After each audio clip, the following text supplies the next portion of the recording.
Hey YouTube, it's Zx6R Mechanic, and today we'll be installing driven block-off plates on my 07 Zx6R.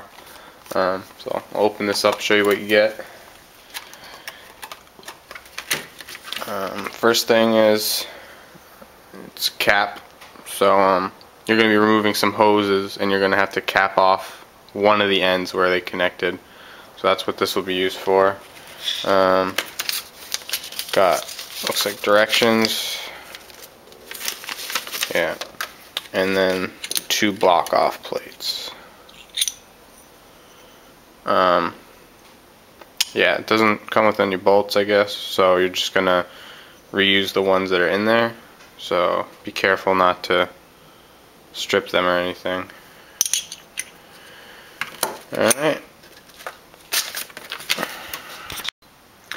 Alright, so I guess I'll go to a few details what the block-off plates do. Basically, on your bike, most bikes, super sports, will have a smog pump, and what this does is it takes air out of the air box and injects it into your exhaust, or into the, yeah, pretty much the exhaust, not the exhaust pipes, but before it gets to the exhaust pipes, and that adds more air to the combusted gases as it leaves, which makes it less polluting. So you'll be able to pass, you know, your emission testing and all that stuff. But it does come with a cost in that it doesn't give you an accurate air-fuel ratio, because it is just adding air from the air box that never went through the engine. So what this does is it blocks the entry where that pump was working, and you can remove your pump. You lose a little bit of weight, but not that much. And basically it'll give you an accurate fuel ratio, so if you're at the dyno, or you have Power Commander Auto Tune, you know, Bazzaz Auto Tune, you'll get an accurate reading. So that's really what these are for. You don't get any horsepower, you don't get anything, it's just more accuracy in your air-fuel ratio when testing the exhaust gases. So, and you gotta piss off the government because you're not following the anti-smog pump. Alright, so the first step is removing the seat, but in order to get to that you have to remove the side panels. So there's one here, which I believe is a 4mm, one there, which is a 5mm, one over by the exhaust here, which is another 5mm, and then on the other side there's just this one 4mm. Alright, so now that you've removed the two side panels, you must remove the seat bolt. There's one on this side and one on the other, and they are both 4mm Allens. Once the bolts are out, you're going to take the seat, you're going to lift the front of it and then pull it out. And that's how you remove the seat. The next step is to lift the tank or remove it. I'm going to lift it because removing it to me just seems like more work than I need to do. And first you're going to remove these two bolts, which they are each 5mm, so I'll do that. And now that those two bolts are removed, you need to loosen the hinge on the back side of the tank. Right there. I'll zoom in a little. Right here, if you move that, there's a bolt, and it's a 10mm socket. So, you know, one of these. Alright, so you'll notice I haven't pulled the whole thing out because I just want to hinge it up. So you just loosen it a little bit, and that should be good enough. Next, you're going to want to prop the tank up, and what you'll need to do is you'll need to find something you can use as a tank prop. I use this. Let's try to get in the picture. It's about 16 inches, which seems to be almost the max that you can pull the tank back without removing anything else. And I stick it in here, like right under the ignition key, and then it also meets up with this part, so I'll show you that. So what you do, I just put this right here for a sec. Grab the tank evenly, both sides, lift it straight back, take this and put it right there. And you know, just make sure it, like, wiggle it a little so you know it won't fall. So that's how you prop up your tank. And then next we will be removing this air box. Okay, so now we're going to remove the top air of the air box.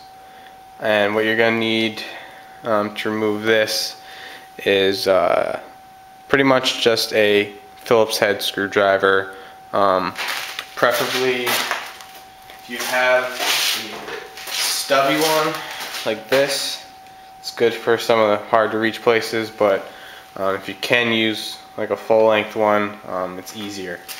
So I'll get to work doing that. Let me show you where they all are. Take it off the stand. Alright. There's one here. There's one here. Here. Here.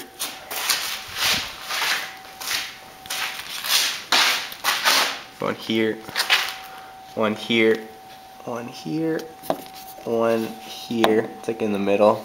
And then the last one is here. Can't really see, but you see where this hole is? It goes all the way down. And you will definitely need the big one to get that. What I'm gonna do after I get this top off, I'll get to that after I unscrew everything. Okay, so now that you have all the bolts off, what you're gonna do is you're gonna remove this by pushing down on the front and it kind of just wiggling it out. And then here, it pretty much is slid in, so you can take, there's this little top thing, and you pull on that, and you kind of just wiggle it out of the spot that it's in. You can also grab down here and just get it out, like that. And you're going to want to take all the cords. Screw it again. There are these little, some light. See where the cord gets hooked through? There's also one back here. You're going to want to unhook those because the hooks are attached to the bottom. And either way, you don't want the cord. So what I'm going to do is pull that one out.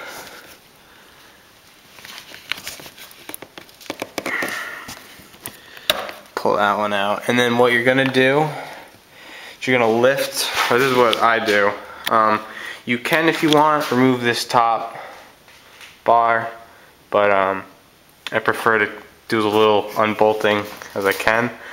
But there's a hose right here, so what I'm gonna do is I'm gonna lift this, rotate it, and place it on these bins that I put there, and I put them there just so I can rest it on there. So I'll do that right now.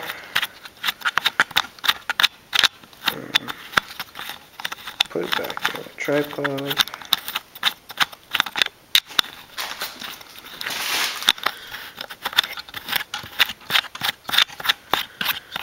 Okay. What you do is just pop it up.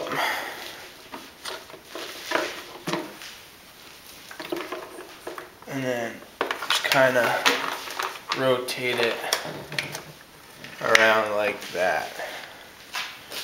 And then, you know, that hose that I pointed out before, just check it to make sure it's not coming off on either side. Now go back to here. So now that you have the top off, you need to remove the rest of the air box. This is just the filter. So if you need to change your air filter, right now is perfect time. I have K&N, which I'll be changing in the spring, but as most of you know, it's an oil filter. So there's no point in leaving it there if I'm not going to be using my bike until the spring. but there's a bolt here which you'll need to remove, or first you'll need to remove that, and it's 10 millimeter.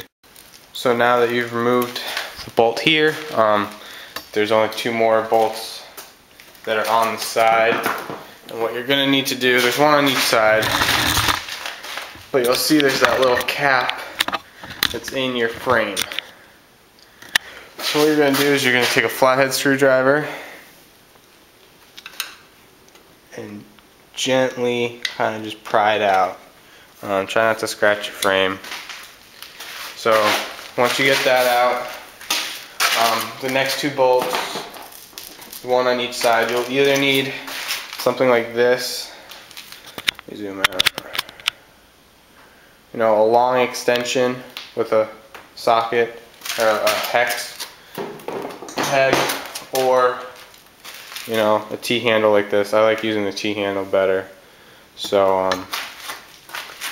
it's hard to see, but let me take it off the stand, see if I can show you guys. There's the light.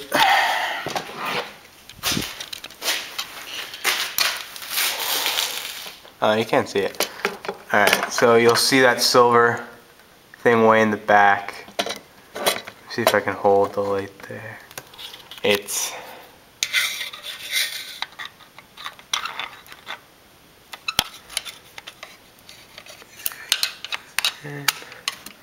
alright. So it's way in the back there. See where the thing is pulled in? And what you want to do is you want to loosen it till you can actually pull.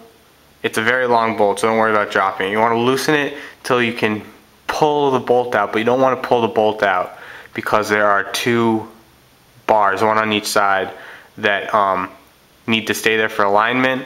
And I mean, it doesn't really matter if they fall, but if they fall into your engine, because this is where the throttle bodies are, it's never good. So for me, I loosen it till I feel it's released, and then I just leave the bolts in there. So there's one on each side, and I'll get back when I have those loosened.